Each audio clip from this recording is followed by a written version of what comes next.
We want justice. We want justice. We want justice. We want justice. We want justice.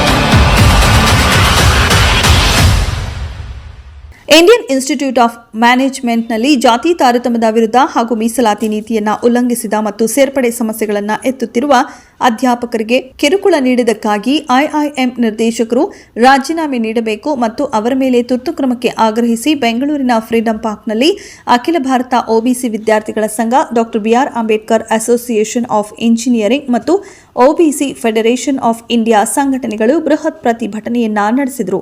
ಇನ್ನು ಪ್ರತಿಭಟನೆಯಲ್ಲಿ KPCC ಪ್ರಧಾನ ಕಾರ್ಯದರ್ಶಿ ಡಾ BS ಶಿವಣ್ಣನವರು ಮಾತನಾಡಿ, ಐಬಿಎಂ ಹಾಗೂ ಬಿಎಂನಂತಹ ಪ್ರಧಾನ ಸಂಸ್ಥೆಗಳಲ್ಲಿ ಸಂವಿಧಾನಿಕ ಖಾತರಿಗಳನ್ನು ಜಾರಿಗೊಳಿಸುವ ತುರ್ತು ಅಗತ್ಯವಿದೆ ಎಂದರು. ಇನ್ನು ಕೆಪಿಸಿಸಿ ವಕ್ತಾರ ಧ್ರುವಶೆಟ್ಟಿ ಅವರು ಜಾತಿ ಆಧಾರಿತ ಅನ್ಯಾಯಗಳನ್ನು ನಿರ್ಮೂಲನೆ ಮಾಡಲು ಸಾಮೂಹಿಕ ಕ್ರಮಕ್ಕೆ ಇದೇ ಸಮಯದಲ್ಲಿ ಕರೆ ಕೊಟ್ಟರು. ಇನ್ನು ಪ್ರತಿಭಟನೆಯಲ್ಲಿ ಅಖಿಲ ಭಾರತ ಒಬಿಸಿ ವಿದ್ಯಾರ್ಥಿಗಳ ಸಂಘದ ರಾಷ್ಟ್ರೀಯ ಅಧ್ಯಕ್ಷ ಗೌಡ್ ಕಿರಣ್ ಕುಮಾರ್ ಹಾಗೂ ಒಬಿಸಿ ಫೆಡರೇಷನ್ ಆಫ್ ಇಂಡಿಯಾದ ಅಧ್ಯಕ್ಷ ಜೆಎಂ ಜೀರಪ್ಪ ಅವರು ಅಂಚಿನಲ್ಲಿರುವ ಸಮುದಾಯಗಳನ್ನು ಒಗ್ಗೂಡಿಸಿ ತಮ್ಮ ಗಟ್ಟಿಯಾದ ಧ್ವನಿಯನ್ನ ಎತ್ತುವ ಮೂಲಕ ನಮ್ಮ ಅಸ್ತಿತ್ವವನ್ನ ತೋರಬೇಕು ಎಂದು ಹೇಳಿದರಲ್ಲದೆ ಐಐಎಂ ನಿರ್ದೇಶಕರು ಈ ಕೂಡಲೇ ರಾಜೀನಾಮೆ ನೀಡಬೇಕೆಂದು ಆಗ್ರಹಿಸಿದ್ದರು.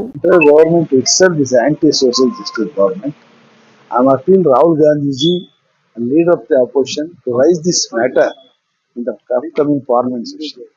ಯಾಕೆಂದ್ರೆ ಸಾಮಾಜಿಕ ನ್ಯಾಯದ ವಿರೋಧಿಗಳು ಇವತ್ತು ರಾಷ್ಟ್ರವನ್ನು ಆಳ್ತಾ ಇದ್ದಾರೆ. ಮಂಡಲ್ ಕಮಿಷನ್ ಜಾರಿಗೋಸ್ಕರ ವಿ.ಪಿ. ಸಿಂಗ್ ಅವರು ತಮ್ಮ ಪ್ರಧಾನಮಂತ್ರಿ ಸ್ಥಾನವನ್ನು ತ್ಯಾಗ ಮಾಡಿದ್ರು. ಆ ಕಾಲದಲ್ಲಿ ಈ ಒಂದು ಕೋಮುವಾದಿ ಶಕ್ತಿಗಳು ಆ ಮಂಡಲ್ ಕಮಿಷನ್ ವಿರೋಧ ವ್ಯಕ್ತಪಡಿಸಿ ಬ್ಯಾಕ್ವರ್ಡ್ ಕ್ಲಾಸ್ ಮೈನಾರಿಟೀಸ್ ರಿಸರ್ವೇಶನ್ ಕೊಡಬಾರ್ದು ಅಂತ ಹೇಳಿ ಆ ವಿ.ಪಿ. ಸಿಂಗ್ ಸರ್ಕಾರವನ್ನೇ ಉಡುಮೇಲ ಮಾಡಿದಂತ ಶಕ್ತಿಗಳು ಇವತ್ತು ಕೇವಲ 3% ತಕ್ಕಂತ ಮೇಲ್ಜಾತಿಗಳಿಗೆ without any demands, without reservation 10% reservation EWS ನಿಜವಾಗ್ಲೂ ಕೂಡ 54% ಇರ್ತಕ್ಕಂಥ ಬ್ಯಾಕ್ವರ್ಡ್ ಕ್ಲಾಸ್ನವ್ರಿಗೆ 27% ರಿಸರ್ವೇಶನ್ ಕೊಡ್ಲಿಕ್ಕೆ ವಿರೋಧ ಮಾಡಿದವರು. ಇವತ್ತು ಅದಕ್ಕೆ ಮಾನ್ಯ ರಾಹುಲ್ ಗಾಂಧಿ ಅವರು ಇಡೀ ರಾಷ್ಟ್ರದಲ್ಲಿ ಕ್ಯಾಟ್ಸಿಸ್ ಆಗ್ಬೇಕು ಅಂತ ಹೇಳಿ ಒಂದು ಪ್ರಬಲ ಪ್ರತಿಪಾದನೆ ಮಾಡ್ತಾ ಇದ್ದಾರೆ. ದಯಮಾಡಿ ನಮ್ಮ ರಾಹುಲ್ ಗಾಂಧಿ ಅವರು ಇಂಥ ವಿಷಯಗಳ ಬಗ್ಗೆ ಹೆಚ್ಚು ಬೆಳಕನ್ನು ಚೆಲ್ಲಬೇಕು. ಪಾರ್ಲಿಮೆಂಟ್ ಅಲ್ಲಿ ಎಲ್ಲ ಎಡಪಕ್ಷಗಳು ವಾದಿಗಳು ಈ ಒಂದು ಚಳವಳಿಗೆ, ಈ ಒಂದು ರೀತಿಯ ಹೋರಾಟಗಳಿಗೆ ಡಿಸ್ಕ್ರಿಮಿನೇಷನ್ ಏನ್ ಮಾಡ್ತಾ ಈ ಜನ ಮೇಲ್ಜಾತಿ ಅಧಿಕಾರಿಗಳಿರ್ಬೋದು, ಇಂಡಿಯನ್ ಇನ್ಸ್ಟಿಟ್ಯೂಟ್ ಆಫ್ ಮ್ಯಾನೇಜ್ಮೆಂಟ್ ಅಲ್ಲಿ ಕೂಡ ಡಿಸ್ಕ್ರಿಮಿನೇಷನ್ ನಡೀತಾ ಇದೆ ಅಂದ್ರೆ ಇನ್ನು ದೇಶದಲ್ಲಿ ಯಾವ ಸಂಸ್ಥೆಗಳು ನಡೆಯಲ್ಲ. ದಯಮಾಡಿ ಇದು ಒಂದು ಸಾಂಕೇತಿಕವಾಗಿರ್ತಕ್ಕಂಥ ಹೋರಾಟ. ಏನು ನಮ್ಮ ದೇಶದಲ್ಲಿ, ನಮ್ಮ ರಾಜ್ಯದಲ್ಲಿ ಒಬಿಸಿ ಮತ್ತು SC/ST ಪರಿಶಿಷ್ಟ ಜಾತಿ ಮತ್ತು ಪರಿಶಿಷ್ಟ ವರ್ಗದ ವಿದ್ಯಾರ್ಥಿಗಳ ಮೇಲೆ, ಉದ್ಯೋಗಿಗಳ ಮೇಲೆ ಇವತ್ತೇನು ದೌರ್ಜನ್ಯ ನಡೀತಾ ಇದೆ, ಸುಮ್ಮನೆ ಕೇವಲ ಮೇಲ್ನೋಟಕ್ಕೆ ಮಾತ್ರ ಒಂದು ಕಾಣ್ತಾ ಇದೆ. IIM ಏನು ಆ ಒಂದು ಸಂಸ್ಥೆಯಲ್ಲಿ ನಡೆದಿರತಕ್ಕಂತ ಒಂದು ಘಟನೆ ಇದು ಮೇಲ್ನೋಟಕ್ಕೆ ಕಾಣ್ತಾ ಇದೆ. ಇಂತಹ ಎಷ್ಟೋ ಅನೇಕ ಘಟನೆಗಳು ನಮಗೆ ಪರದೆ ಹಿಂದೆ ನಡೀತಾ ಇದೆ. ದಯಮಾಡಿ ಅಂತಹ ಯಾವುದೇ ಕೃತ್ಯಗಳು, ಅಂತ ಯಾವುದೇ ದೌರ್ಜನ್ಯಗಳು ಕಂಡು ಬಂದ್ರೆ ಕೂಡಲೇ ತಿಳಿಸ್ಬೇಕು. ಸರ್ಕಾರ ಇಂಥವರ ವಿರುದ್ಧ ಕ್ರಮವನ್ನ ತೆಗೆದುಕೊಳ್ಬೇಕು.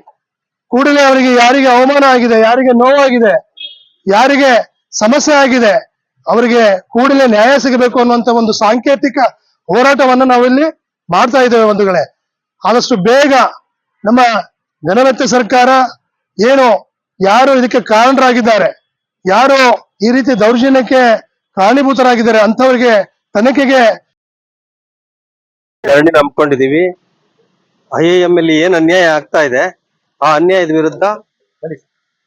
ವಿರುದ್ಧ ಮುಂದಿನ ದಿನ ಉಗ್ರವಾದ ಹೋರಾಟವನ್ನ ಹಮ್ಮಿಕೊಳ್ಬೇಕಾಗ್ತದೆ. ಆದ್ರಿಂದ ನಮ್ಗೆ ನ್ಯಾಯ ದೊರಕಿಸ್ಕೊಡ್ಬೇಕು. ನಮ್ಮ OBC ಏನು ವಿದ್ಯಾರ್ಥಿಗಳಿದ್ದಾರೆ, SC ವಿದ್ಯಾರ್ಥಿಗಳು, ST ವಿದ್ಯಾರ್ಥಿಗಳು, ಇವರಿಗೆ ಸಮಾಜವನ್ನ ನಿರ್ಮಾಣ ಮಾಡಿಕೊಡ್ಬೇಕು ಘನ ಸರ್ಕಾರ.